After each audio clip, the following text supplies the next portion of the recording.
Hello, Robert Ginsburg here. I'm often asked, how is it I made the transition from being a prosecuting attorney to a healer? Well, I'll do my best to explain the process. I was born in Philadelphia, a large East Coast city in the United States, and like all boys, you become kind of a little bit, an edge of toughness, if you will, around you. And I think that led me to graduate from an Ivy League law school, to practice law for 20 years. And during that period of time, I worked in the prosecutor's office. And indulge me for a little minute here, but I was the chief attorney of the Penn Central Railroad fraud trial. I obtained the first conviction of a terrorist killing of a law enforcement officer in the United States. I handled a series of cases that was featured on 60 Minutes, and I prosecuted over 50 murder cases. And eventually I opened my own law office and was practicing law in the city. And then my family didn't want to live in the city any longer, so we moved out to the country, the little town called New Hope. And I was commuting back and forth to the city, and eventually the commute just wore me out. So I opened up a little office in the country, and eventually I closed my law office, and I was writing wills and doing all the things country lawyers do. Well, to be honest, it just didn't satisfy me. I mean, after what I had been through before, it kind of bored me.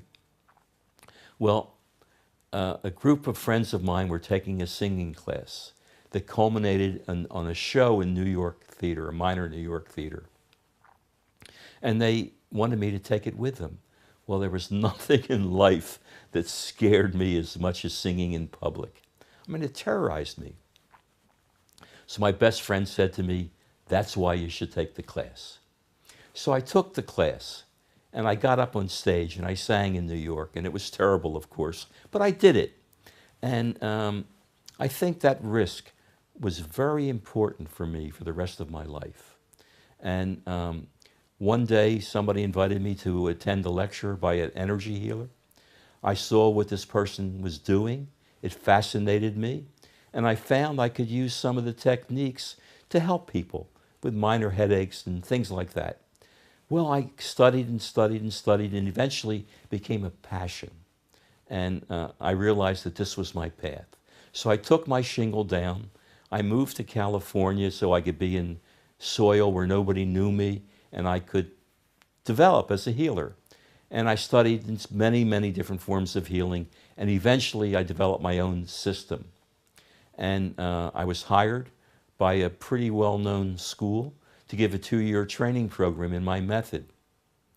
Well, before the training program started, somebody introduced me to Nikolai Levashov, extraordinary, extraordinary Russian physicist. And Nikolai had a system of healing that I don't think anybody's ever seen anything like it before. It was so advanced and so scientific and precise that I couldn't in conscience continue with my own method. I canceled my training program and I became Nikolai's student. And I studied with Nikolai for 15 years. And that's what it took, really, because this work is very different, really, than anything else. And thanks for listening to me.